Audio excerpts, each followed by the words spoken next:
Let us look at some new features in Subtitle Edit that I feel you need to know about. Now, I'm going to begin with one that was more or less, I used to get a couple of questions on YouTube, how to burn in subtitles and also a logo. So that's now available. If you go down to video, and I already have my video and subtitles available. If you go to video, generate video with burned in subtitles, we now have the option to click on this particular three dots here and open and add the logo. Let's say open image, put your image, and then position it wherever you want right here. Super simple, super easy. That was a highly requested feature that's new, which is highly welcome. The second feature that is available still right here in the burn-in window is the effects.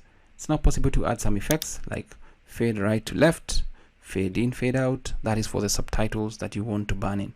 So it's also good to have this in here as well, because it saves you a ton of time. And if you actually wanted to create some subtitles with the different more or less effects, it would be easy to make the selection right here. So that is feature number 2. Now feature number 3 is a feature that you only see when the video is loaded. For example, let's say I have a new file. If I click on, let's say, open subtitles, there's more. It's actually loaded the video by default. Cut video. There is this option to cut video right here. You can cut the video to where you want it to be to use it. That's feature 1. The other feature that's not available when there's no video is the re-encode video for better subtitling. If you click on this, you can re-encode the video into something like MKV, and you can see re-encode video for better subtitling. Re-encoding can make subtitling smoother. Smaller resolution, high resolutions make subtitling slow. Re-encode video to H.264 to make it compatible. Optimize for fast syncing. So you can see the frame rate there, and then you can see the different extensions available. And you can also prompt for FFmpeg parameters, and you can also generate if you are satisfied with that. So that is more or less of another feature to re-encode the video. Now, we also have a new feature that was introduced after the official version of version 5. It's called the AI review, and it's under Tools, AI review. Now, as you can see, it's using the engine for Llama or Ollama or OpenAI compatible. Obviously, we may have some other engines added in future. We also have the models right here. I have Qwen 3.54b downloaded and ready to use, but you can see all the models that are available right here when you choose whatever engine you choose. If you choose Ollama, you need to kind of point it in that direction, or just click here to select the models. If you go for the OpenAI compatible, you'll need to kind of put in the model, API key, and all that. Now, if you go back to llama.cpp, you can also click on edit prompt to edit the prompt, fix typo spelling, and then you can change here to maybe like your language, English, and all that. So it's a good prompt there for you to review. But let's assume I want to review the subtitles. I can select this and just click on review, so that we see how long it takes. It's going to give us suggestions. It's reviewing line 2 of 6. So I've just selected that because it's shorter. If you're working on a bigger file, it may take a while to actually complete this particular section. So obviously it does take some time, and once it actually notices either a spelling, grammar, punctuation, casing, or other issue whatsoever during the AI review, it's going to populate it right here.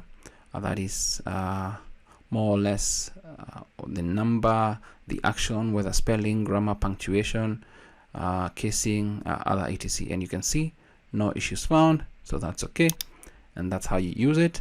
And then we've got something else that's new, but it's still not working so well.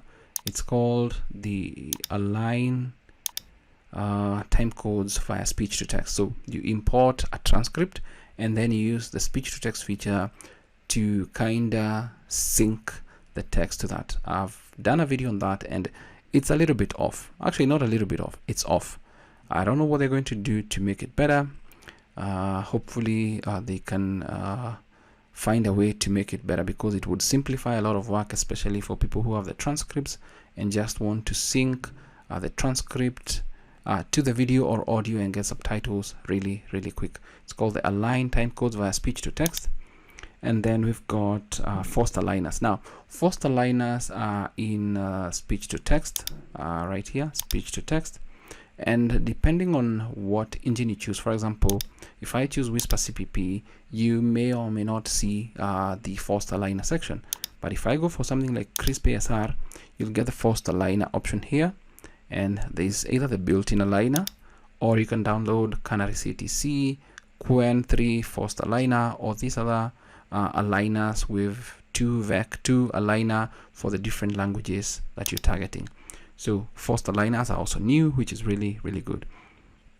Now we've got obviously new speech to text engines. Previously in version 4. Should be 4.0.16, we only had Whisper and also Caldi for the speech to text. She used to be Caldi, Vosk, but it seems Vosk has been dropped for these other models, engines. So we've got OpenRouter, Alibaba Quen 3, ASR CPP, Crisp ASR, and when you select that, there are different backends right here for different options. So you may need to play around with them and see what works best for you. And then we've got obviously the models for what you're actually targeting right there. And obviously you can also download their aligners as well. So those are new speech to text models. As for the text to speech, we also have new text to speech models. Obviously a ton of them here: Quen 3, Chatterbox, Zonos, and all that. In version 4, text to speech and audio, you can see what we had right here. So obviously a bigger and wider selection to choose from in Subtitle Edit version 5 and beyond. And I'm using version 5.1.0 beta 11 to kind of do some of these demonstrations for this. Now, maybe the last one that I think I've seen is synchronization, the visual sync. You now have a waveform right here, and I think there could be an issue with the video populating, because even right here it's not populating. But if we look at Subtitle Edit for synchronization visual sync, we get the video populating as we need it to populate. I think there's something that's going on in the backend or with the code that's making the this section to be blank right there. So but well, all in all, it looks good to be able to see the waveform as well. It kind of gives you an easier way to like sync what you need to sync right there. But those are some of the new Subtitle Edit features that I feel you need to know.